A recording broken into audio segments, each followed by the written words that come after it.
조금 전에도 말씀드렸습니다만 뉴스파이터 방송하기 직전에 참 안타까운 소식이 들려왔습니다. 김유진 아나운서. 그렇습니다. 노태우 전 대통령이 오늘 89세의 나이로 별세했다라는 소식이 전해졌습니다. 노 전 대통령은 지병으로 오랜 시간 병상 생활을 해온 것으로 알려졌는데요. 최근에 병세가 악화하면서 서울대병원에 입원해서 치료를 받아왔지만 끝내 회복하지 못하고 세상을 떠나게 됐습니다. 네. 구체적으로 고 노태우 전 대통령이 앓고 지내왔다는 이 병은 어떤 병입니까? 안진용 기자님. 네, 노 전 대통령은 지난 2002년 전립선암 수술을 받은 뒤 건강이 악화돼 사실상 칩거 생활을 해왔습니다. 네. 그러다 지난 2008년 손뇌의 크기가 점점 줄어드는 희귀병인 손해 위축증 진단을 받게 됐는데요. 이후에도 수차례 폐렴 증세로 입원과 퇴원을 반복했습니다. 그러다 결국 오늘 세상을 떠났고 빈소는 치료를 받던 서울대병원 장례식장에 차려지는 방안이 논의 중입니다. 유족으로는 부인 김옥숙 여사, 딸 소영 씨, 아들 재현 씨가 있습니다. 네, 그래서 이제 저희가 방송 전에 아마 참 유족분들도 물론 이 오랫동안 이제 지병으로 투병 생활은 해왔습니다만 사실 현실로 맞닥뜨리게 되면 참 경황이 없잖아요. 그래서 서울대병원에 이 빈소는 차려지게 됐고 조문은 내일 오전 10시부터 서울대병원에 이 마련된 빈소 장례식장에서 조문객을 맞을 거라는 얘기가 조금 전에 저희가 이제 확인이 됐습니다. 사실 최재범 교수님, 고 노태우 전 대통령 하면은 뭐 여러 가지 앞에 이제 뭐 이 슬로건 또 타이틀 같은 것도 붙었습니다. 근데 제일 먼저 생각나는 게 뭐 보통 사람들 그걸 이제 이렇게 내걸었어요. 그렇습니다. 네. 그 당시 이제 선거에 나왔을 때 대통령 선거에 나왔을 때 본인의 캐치프레이즈가 보통 사람이었어요. 네. 그래서 그 당시에 이제 보통 사람이라는 캐치프레이즈를 가지고 권위적이지 않은 모습을 부각시켜서 최초로 직선제로 당선된 대통령이 됐는데 그럼에도 불구하고 그의 삶을 보면 보통 사람의 삶을 살았다고 보기는 어려운 부분이 좀 있습니다. 이분이 1932년 대구에서 출생을 하셨고요. 잘 아시는 것처럼 1979년도에 육사 11기 동기생인 전두환 전 대통령과 함께 12.12 군사 반란을 주도한 아주 핵심 인물이었죠. 네. 그리고 결국에는 전두환 전 대통령이 정권을 잡고 나서 사실은 노태우 지금 전 대통령에게 권력을 이양했다라고 볼 수 있을 정도로 아주 가까이서 보좌를 했었고 친구로서 역할을 하면서 그 전에 전두환 전 대통령이 정권을 잡았을 때도 많은 일들을 했습니다. 예를 들면 정부 2 장관, 체육부 장관, 내무부 장관, 12대 국회의원 등을 지냈었고요. 1987년도에 이제 선거에 나오기 전에 사실은 전두환 전 대통령 같은 경우도 간접 선거로 당선이 됐지 않습니까? 그래서 간접 선거를 뭐 체육관 선거라고 그렇습니다. 했죠. 예, 맞습니다. 대표들이 가서 이제 투표를 하는 방식이었는데 네네. 그게 6월 항쟁이라고 우리가 보통 얘기하는 1981년 6월 항쟁을 통해서 전 국민이 직선제로 바꾸라라고 강력하게 요구를 했고 그 압박에 못 이겨서 노태우 전 대통령이 당시에 6.29 선언이라는 걸 하게 그랬죠. 되면서 직선제를 받아들였고요. 네. 그렇게 해서 당시에 이제 김대중, 김영삼, 김종필 이 세 분이 또 출마를 했었습니다.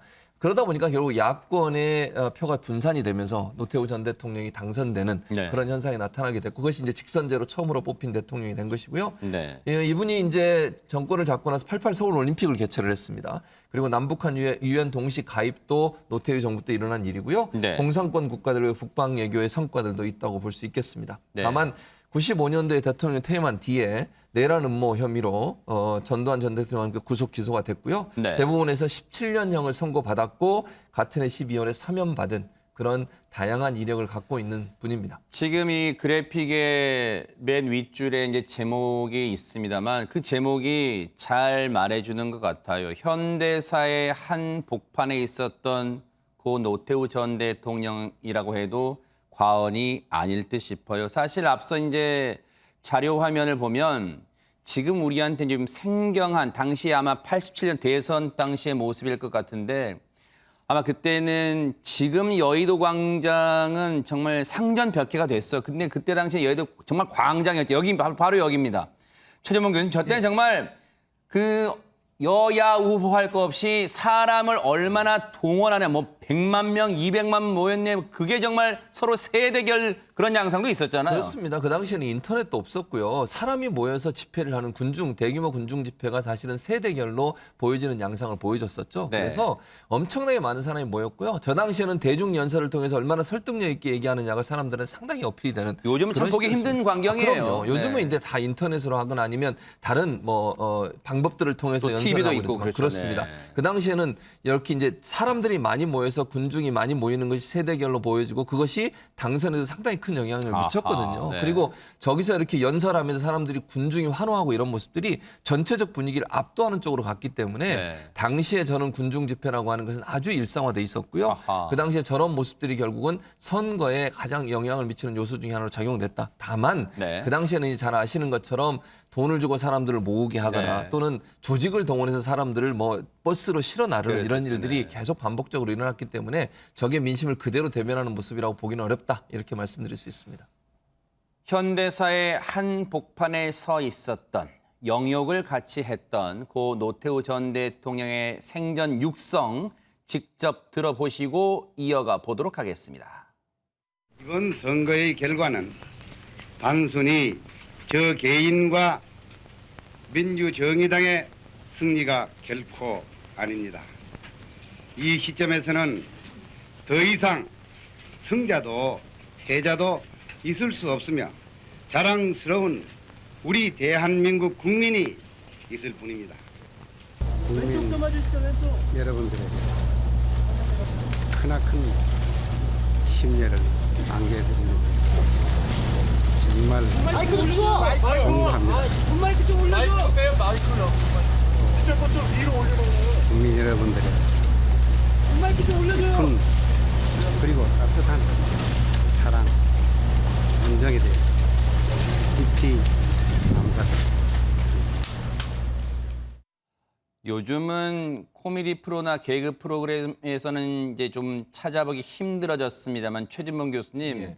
사실 고 노태우 전 대통령 비롯해서 대통령들의 이 성대모사가 단골 소재가 되기도 했는데 고 그랬었죠. 노태우 전 대통령의 목소리도 성대모사를 많이 했었어요. 많이 했었습니다. 맞습니다. 그렇죠. 네, 그리고 사실은 노태우 전 대통령은 이제 전두환 전 대통령과 늘 비교가 될 수밖에 그랬었죠. 없어요. 네네. 그러니까 아까도 말씀드렸지만 12.12 군사 반란을 일으켜서 쿠데타로 정권을 잡은 데 가장 혁혁한 공을 세웠던 사람들이거든요. 그러니까 사실 민주화에는 상당히 반대되는 길을 걸어온 분들이고 네. 독재의 시작을 알리는 그런 행동을 했던 분들이기 때문에 그 부분에서는 뭐 물론 노태우 전 대통령이 대통령이 되고 나서 공도 있겠죠. 그러나 과부분이 더 많이 있다고 하는 것이 일반적인 역사의 현실이라고 말씀을 드릴 수 있고요. 네. 12.12 주도하고 5.18 군사 쿠데타 일으켜서 민주화를 무력으로 진압했던 일이 있었고 수천억 원의 그 비자금 조성도 문제가 됐지 않습니까? 네. 그래서 사실은 법원에서 징역 17년을 받고 추징금이 2,600억 원이었어요. 네. 그런데 이제 퇴임을 앞두고 김영삼 당시 전 대통령의 특별사면 조치로 석방이 됐는데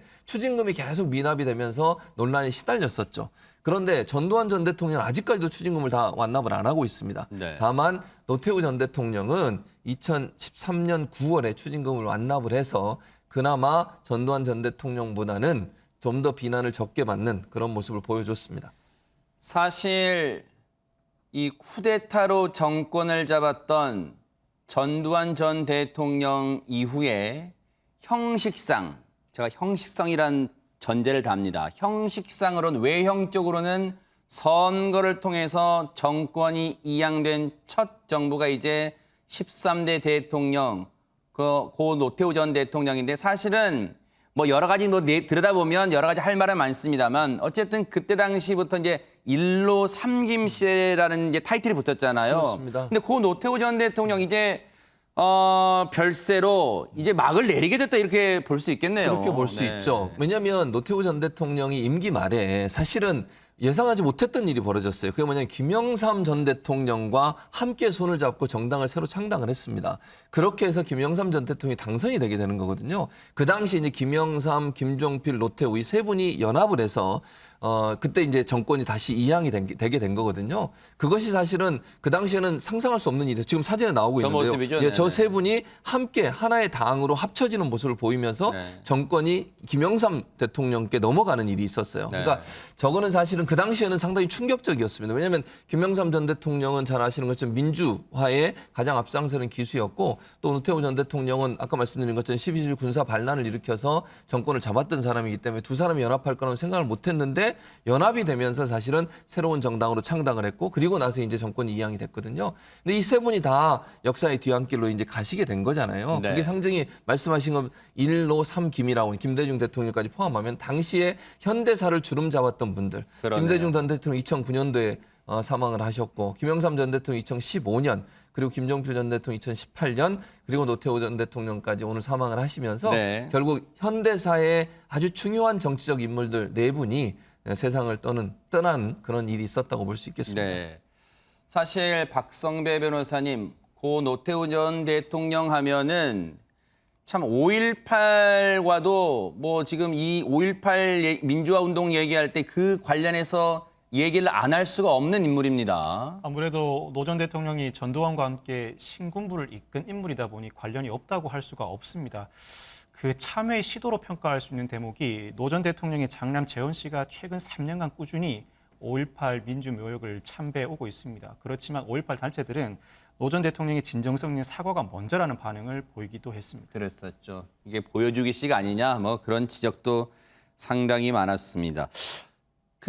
고 노태우 전 대통령의 아들도 아들입니다만 따님도 뭐 우리가 다 아는 그분이잖아요. 최재만 교수님. 예, 노소영 관장이시죠. 아트센터 나비 관장이신데 이분은 뭐 잘 아시는 것처럼 최태원 회장과 지금 이혼 소송 중에 있습니다. 그렇죠. 그런데 이분의 결혼도 사실은 그 당시에 한간에 엄청나게 큰 뉴스가 됐었어요. 왜냐하면 최초로 청와대 영빈관에서 결혼식을 올렸거든요. 그러니까 1988년도에 청와대 영빈관에서 결혼식을 올렸고 그 당시만 해도 이제 일반인들이나 언론들에서는 권력 가진 자와 경제적 권력을 가진 그러니까 정치 권력과 경제 권력이 연합하는 거 아니냐 이런 이른바 비판이 혼매. 있었죠. 그렇습니다. 네. 그래서 당시에 이제 대통령의 딸과 그리고 이제 SK라고 하는 큰 대기업의 아들이 결혼하는 아주 이벤트가 있었고요. 그리고 나서 이제 영빈관에서 결혼식하면서 그 당시에 많이 회자됐던 게 노태우 전 대통령이 딸에 대한 사랑이 지극하다. 그래, 뭐 하는 그랬죠. 부분, 네. 이런 부분들이 부각이 됐었고 뭐 안타깝게는 말씀드린 것처럼 노 관장하고 지금 최 회장이 이혼 소송 중이어서 결말은 아직 나지 않았지만 아직도 이혼이 계속 진행 중에 있는 걸로 알고 있습니다. 얘기 나온 김에 사실 딸인 노소영 관장도 이 부친에 대한 애정을 상당히 자주 드러냈었어요. 김유진 아나운서. 그렇습니다. 노소영 관장은 지난 4월에 SNS에 올린 글을 통해서 아버지 노 전 대통령의 건강 상태를 전하기도 했었는데요. 그 내용을 보면 손해 위축증이란 희귀병으로 지금 말도 못하고 몸도 움직이지 못하는 상태인데 의식과 사고는 있는 상황이다. 때로는 눈짓으로 의사표현을 하시는데 이게 잘 안 되면 울상이 되시곤 한다. 10여 년을 침대에 누워서 지내시는데 초인적인 인내심으로 버티고 계신 아버지를 뵈면 이 세상 어떤 문제도 못 참을 게 없다는 생각이다. 이런 글을 올리기도 했었고요. 이어서 어버이날에는 본인이 아버지의 사랑을 듬뿍 받고 자랐는데 그게 자신을 버티게 하는 힘이다. 이런 내용의 글을 소개하기도 했습니다. 최진봉 교수님, 참 역사가 참 어떻게 보면 참 묘한 부분이 있어요. 오늘이 10월 26일입니다. 박정희 군부가 막을 내린 그날에 이기 군부의 주역이었던 고 노태우 전 대통령이 참 별세를 했어요. 그래서 드는 생각이 전두환 전 대통령도 더 늦기 전에 살아있을 때 5.18 민주화운동 희생자와 그 유족들에게 진심으로 사과를 하고 이 세상과 마지막 이별을 준비하는 게 지금 남은 생에서 필요한 게 아닌가 그런 생각도 해봅니다. 맞아요. 11.6이라고 하는 그날도 다 기억하고 있잖아요. 아픈 상처이긴 하지만 그런 일들이 벌어질 수밖에 없었던 것이 독재자의 말로라고 저는 보여지는데 지금 말씀하신 것처럼 전두환 씨 같은 경우는 아직도 인정을 안 하고 있습니다. 사과를 제대로 한 적이 없어요. 광주 시민들이나 또 있는 분들이 왜 화가 나겠습니까? 진정어린 사과를 안 하기 때문이라고 저는 생각해요. 지금의 이 상황을 보면 이제 전두환 전 대통령도 연세가 점점점 들어가시니까 뭐 언제 사망하실지 모르겠지만 그럼에도 불구하고 본인이 정말 진심 어린 사과를 하는 것이 저는 맞다고 봅니다. 여러 가지 역사적 증거들을 보면 전두환 전 대통령이 그 당시에 정말 군사의 어떤 그 국군들의 어떤 행동들을 네. 통제했다라고 하는 여러 가지 증거들이 많은 부분 나오고 있지 않습니까? 네. 물론 본인은 아직도 부인하고 계시니까 제가 단정적으로 말씀을 드릴 수는 없지만 그럼에도 불구하고 여러 가지 과학적 증거들로 본다고 하면 기총 사격이 있었고 시민들을 향해서 군이 총을 난사했던 부분도 있었고 네. 이런 부분들은 분명한 거 아니겠습니까? 그러면 정말 이 세상을 떠나기 전에 마지막으로라도 본인이 그런 모습을 보여주는 게 저는 필요하다고 봅니다. 무슨 영화를 보겠습니까? 지금 상황에서 저는 네. 국민들의 아픔, 특히 광주 시민들의 아픔을 보듬을 수 있는 유일한 방법은 본인의 행동에 대해서 책임지는 모습을 보이는 것이 지금까지 비난을 조금이라도 줄이고 마지막 사죄하는 길이 아니겠나는 생각이 들어서 네. 전두환 전 대통령이 그분에 대한 결단이 있어지기를 간절히 바라는 마음입니다. 네. 자, 어쨌든 영역이 있었던 이 고 노태우 전 대통령의 별세 얘기, 더 들어오는 자세한 소식은 이어지는 뉴스와이드와 그리고 MBN 종합뉴스에서 더 자세히 전해드리겠습니다.